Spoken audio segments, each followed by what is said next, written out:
है और उसके लिए एक स्टेबल गवर्नमेंट का, एक मजबूत सरकार का बनना बहुत ज़रूरी है।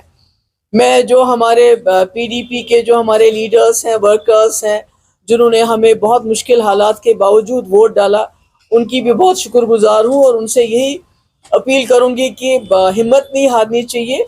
उतार चढ़ाव आते रहते हैं और मुझे इस बात की खुशी है कि जिस तरह से लोगों ने वोट किया एक स्टेबल गवर्नमेंट के लिए, तो जो इसमें गड़बड़ करने का कोई चांस नहीं अब, क्योंकि लगता था कि अगर मैंडेट कुछ मिक्स्ड होगा, अगर एक तरफा मैंडेट नहीं होगा तो फिर उसमें बहुत सी शरारतें हो सकती थी, बहुत सारी उथल पुथल हो सकती थी और कहीं ना कहीं यहाँ के जो लोगों ने मैंडेट दिया है उसको डिफीट करने की बात हो सकती थी। इसलिए I congratulate all of them, specially people of Jammu and Kashmir, जिन्होंने बहुत जो है सोच समझ के एक स्टेबल गवर्नमेंट के लिए वोट दिया है। Want to ask anything, please? 6 में नेशनल कॉन्फ्रेंस 7 सीटें, 2014 में 16 सीटें, ये उतार चढ़ाव आता रहता है, इसमें क्या करेंगे आप? लोगों की विक्ट्री है, लोगों की चॉइस है, आपको लोगों की चॉइस जो उनकी मर्जी है उसकी कदर करनी चाहिए, उनकी इज्जत करनी चाहिए। जमहूरियत में तो यही होता रहता है।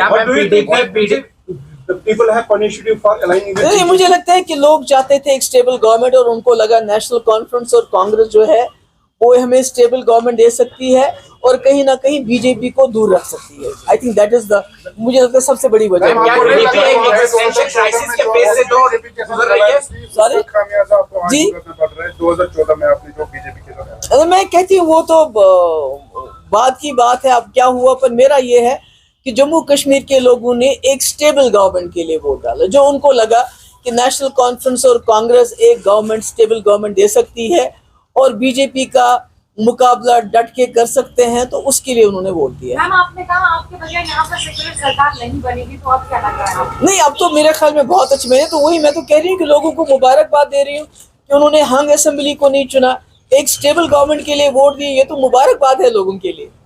Ma'am, as a former chief minister, why do you think people didn't vote for people? नहीं, मैं तो बार बार वही बात कह रही हूँ कि नेशनल कॉन्फ्रेंस और कांग्रेस का लग रहा था कि वो गवर्नमेंट बना सकते हैं, मिलजुल के एक स्टेबल गवर्नमेंट बना सकते हैं, और जम्मू कश्मीर के लोगों ने, खासकर कश्मीर के लोगों ने चुना कि हम एक तरफा वोट दे के एक स्टेबल गवर्नमेंट को वोट देंगे। उन्होंने अपोजिशन से ज्यादा सरकार को वोट देने का जो फैसला किया। मैम, बहुमत का आंकड़ा चूंकि 48 हो जाएगा, ऐसे में अभी पूरी फाइनल रिजल्ट नहीं आए हैं, अगर जरूरत पड़ती है पीडीपी के 2-3 विधायकों की, देखिए मुझे लगता है कि नेशनल कॉन्फ्रेंस और कांग्रेस 50 तक पहुंच जाएंगे। ये मेरा अपना, ये आज का नहीं है, ये मेरी एक हफ्ते से पहले मेरी एनालिसिस है कि कांग्रेस और एनसी को किसी की जरूरत नहीं पड़ेगी सपोर्ट की। हालांकि जब मुझसे कई कांग्रेस लीडरशिप ने बात भी की, मैंने उनको यही बताया, आज से 2-3 दिन पहले मैंने कहा एनसी और कांग्रेस की जो है मिलजुल के आपके इतने सीट्स आएंगी, आपको बाहर के सपोर्ट की जरूरत नहीं पड़ेगी, and that is I have been proved right. Okay, आपको क्या लग रहा है मरकजी सरकार को क्या मैसेज गया है आज के रिजल्ट? नहीं, मैसेज ये गया है कि जम्मू कश्मीर के लोग बहुत अक्लमंद हैं, बहुत वाइज हैं, और उन्होंने इलेक्शन में इसका सबूत दिया है कि वो नहीं चाहते हैं यहाँ मरकजी सरकार को कोई तोड़ फोड़ करने का मौका मिले, क्योंकि अगर यहाँ पर खुदा ना खास्ता हंग असेंबली होती तो बहुत तोड़ फोड़ हो जाती, और फिर जम्मू कश्मीर के लोगों को इतनी मुश्किल के बाद जो सरकार मिल रही है शायद वो सरकार भी नहीं नसीब होती। तो आप my all the best wishes are for the जो गवर्नमेंट बनने वाली है कि, और लोगों की बड़ी उम्मीदें हैं, उनसे वाबस्ता हैं, बड़ी मुश्किलात हैं लोगों को, खासकर जो हमारे नौजवान बाहर के जेलों में बंद हैं उसके हवाले से, अनएम्प्लॉयमेंट के हवाले से, बिजली के हवाले से। तो मैं उम्मीद करती हूँ कि इतना बड़ा मैंडेट उनको मिला है, वो लोगों की जो उनसे जो उम्मीदें हैं उन पे पूरा उतरेंगे। Thank you so much. कौन सी वजह रही आपके हिसाब से जो जम्मू कश्मीर के लोगों से कम्युनिकेशन आप नहीं बिठा पाई? सॉरी मैम, वो ऐसी कौन सी वजह? नहीं, कोई कम्युनिकेशन नहीं है, लोगों की चॉइस है। इस बार लोगों ने चुना कि हम सिंगल कॉम्बिनेशन को मैंडेट देंगे, हम इधर उधर वोट नहीं डालेंगे, बल्कि एक जो अलायंस है उसको वोट देके उनकी सरकार बनाएंगे सर आंखों में। Thank you. सॉरी, आपको तो कैसे लो है? जहाँ भी देखिए इतनी टक्कर में तो पीडीपी है। नेशनल कॉन्फ्रेंस का मुकाबला किसके साथ हो रहा है यहाँ पर कश्मीर में? It's PDP. तो मुझे तो नहीं लगता है कि आप गांधरबल में कितने वोटों से टक्कर दे रहे हो, आप बड़गाम में टक्कर दे रहे हो जो चीफ मिनिस्टर फेस है। तो इसमें तो मुझे लगता है कि PDP is not what you से कि खुदा ना खास्ता बहुत लो है। हाँ, सीट्स कम आ गई हैं, पर we are a force to reckon with. Opposition में be down, but we are not out. Existential crisis है क्या मैम पीडीपी के लिए? बिल्कुल नहीं है, बिल्कुल नहीं है।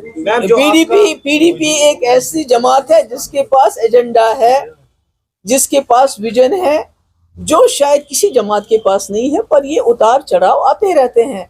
और मैंने कहा ना पहले कि मुझे खुशी है कि यहाँ पर मैंडेट बटा हुआ नहीं मिला, नहीं तो हमारे लिए जम्मू कश्मीर के लोगों के लिए बहुत मुश्किलात हो जाते, बहुत तोड़ फोड़ होती और ऐसी सरकार हमारे ऊपर मुसल्लत होती जो जम्मू कश्मीर के लोग चाहते भी नहीं। मैम, क्या आपका जो आपने बताया था कश्मीर प्रॉब्लम, क्या वो लोगों को समझ नहीं आया? नहीं, समझ सब कुछ आ गया। लोगों को पता है किससे क्या काम लेना है। तो आपको वोट नहीं हुआ? नॉमिनेट कर रहे हैं। That is very wrong on their part. वही तो मैं कह रही हूँ कि जम्मू कश्मीर के बिलखुसूस कश्मीर के लोगों ने बहुत अक्लमंदी से काम लिया है। अब सोच लिया अगर ये मैंडेट फ्रैक्चर्ड होता तो वो 5 मेंबर्स कितने रेलेवेंट हो जाते, और जो सरकार लोगों ने चुनी वो सरकार बनती ही नहीं, बल्कि वो सरकार बनती जो बीजेपी चाहती। तो ये तो बड़ा बुरा है जो एलजी ने किया है कि नॉमिनेट की। ये नहीं करना चाहिए। ये इमोरल है, अनकॉन्स्टिट्यूशनल है मेरे हिसाब से। जिस तरह से जो 2019 के बाद नेशनल कॉन्फ्रेंस की गई, उसमें सारे वर्सेस यानी कि ऑल वर्सेस नेशनल कॉन्फ्रेंस हमने देखा। क्या आपको लग रहा है कि ये नहीं, मुझे तो नहीं लगता। मुझे लगता ऑल वर्सेस पीडीपी था, क्योंकि नेशनल कॉन्फ्रेंस, कांग्रेस, बाकी जमातें तो एक साथ थी। ये तो ऑल वर्सेस पीडीपी था, इंक्लूडिंग बीजेपी गवर्नमेंट, जिन्होंने हमारी पार्टी की इतनी तोड़ फोड़ की, इतनी तोड़। अगर 40 मेंबर किसी और पार्टी से निकले होते, एक्स मिनिस्टर्स, लेजिस्लेटर्स, मेंबर पार्लियामेंट्रीज, वो पार्टी तो कहीं नजर ही नहीं आती। हम तो आज भी टक्कर दे रहे हैं, लड़ रहे हैं। अब 4 सीटों पर अभी आगे है, तो क्या जाना चाहेंगे नेशनल कॉन्फ्रेंस? नहीं, देखिए, ये तो अजीब बात करते हो आप। बेगानी शादी में अब्दुल्ला दीवाना, why we should say that? तभी तो मैंने कल इंतजा ने इसीलिए ट्वीट किया बिकॉज हमारे लोग वैसे ही कह रहे थे, जबकि मुझे मालूम था कि एनसी और कांग्रेस की अपनी इतनी सीटें आएंगी, उनको बाहर की किसी की सपोर्ट की जरूरत नहीं है। We will play the role of an constructive opposition. जो लोगों के मुद्दे हैं वो तो इलेक्शन के साथ खत्म नहीं होते हैं।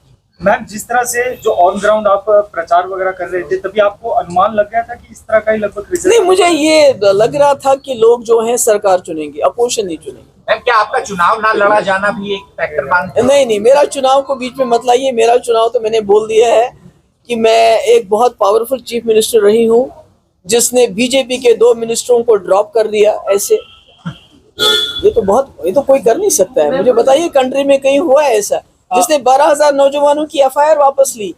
तो इतना पावरफुल मिनिस्टर, इतने पावरफुल आपके पास इतने पावर्स होना कि आप हुर्रियत को लेटर लिखो कि आप बातचीत करो। तो आज आपको हर चीज के लिए, जैसे उमर साहब ने कहा, एलजी के दरवाजे पे जाना पड़े, तो मैं तो ऐसा नहीं कर सकती।